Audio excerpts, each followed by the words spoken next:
మీ favourite serials ఇప్పుడు టీవీకి ముందే సన్ నెక్స్ట్ యాప్ లో మస్తుగా అందరికి ముందే చూడండి. ఇప్పుడు సన్ నెక్స్ట్ యాప్ ని డౌన్లోడ్ చేసి సబ్స్క్రైబ్ అవ్వండి. మినిస్టర్ గారు సత్య గారు కాంప్రమైజ్ అవుతున్నారనే విషయం నాకు చెప్పకుండా సిఐ గారు అసలు నన్ను అక్కడికి ఎందుకు తీసుకువెళ్ళినట్టు? సార్, మినిస్టర్ గారు సత్య గారు మీతో కాంప్రమైజ్ అవ్వడానికి వస్తే అందులో నన్నెందుకు ఇన్వాల్వ్ చేశారు? ఆ వీడియో ఎవరితోనో తీయించి నన్ను బ్లేమ్ చేయడానికా? లేదా మా వైఫ్ అండ్ హస్బెండ్ మధ్య గొడవ పెట్టడానికా? లేక మినిస్టర్ గారికి నన్ను కూడా శత్రువుని చేయడానికా? దేనికి నన్ను ఇన్వాల్వ్ చేశారు సార్? చూడు మంజు, కాంప్రమైజ్ కని పిలిచి నన్ను కూడా వేసేస్తే నా పరిస్థితి ఏంటి? కనీసం స్టేషన్కి వచ్చి చెప్పడానికి ఒక సాక్ష్యం అంటూ ఉండాలి కదా. అంటే సాక్ష్యం కోసమని నన్ను తీసుకువెళ్లారా? మరి మిమ్మల్ని చంపేసిన వాళ్ళు నన్ను కూడా చంపేస్తారు కదా సార్? నన్నొక్కదాన్నే ఎందుకు వదిలేస్తారు సార్? వదిలేస్తారు మంజు, ఎందుకంటే నువ్వు సత్య భార్యవి. సో సత్య ఉండగా నీ మీద ఈగ కూడా వాల్దు. అందుకే నువ్వు సేఫ్గా బయటకు వచ్చేస్తావు. సేఫ్గా బయటకు వచ్చాక నీ భర్త ఎలా ఉన్నా నువ్వైతే నిజాయితీ పరురాలివి.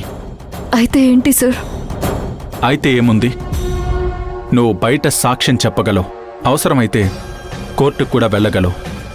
ఆ ఆలోచనతోనే నిన్ను తీసుకెళ్లాను.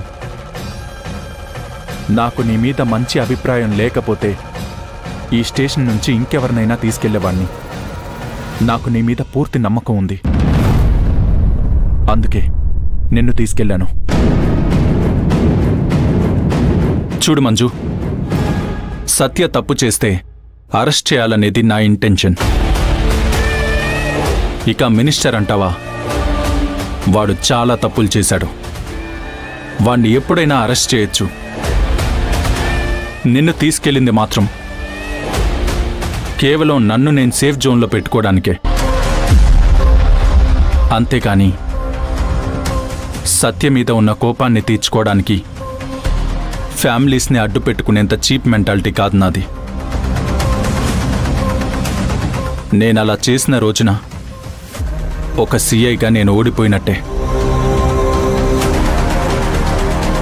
నీకు అర్థమైందనుకుంటా. నీకింకో విషయం తెలుసా మంజు?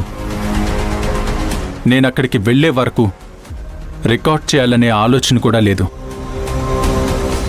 ఎందుకైనా మంచిదని నేను స్పై క్యామ్ తీసుకెళ్లాను. ఒకవేళ నన్ను చంపినా కూడా ప్రూఫ్ ఉంటుందని. కానీ లక్కీగా వాళ్ళే దొరికిపోయారు. Sorry sir. ఇందులో నీ తప్పేం లేదు. ఆ మినిస్టరు మీ ఆయన కూడా ఆ వీడియో నువ్వే తీసుంటావని అనుకుని ఉంటారు. అవును సార్, అలా అనుకునే నన్ను అడిగి ఇబ్బంది పెట్టారు. Sorry sir.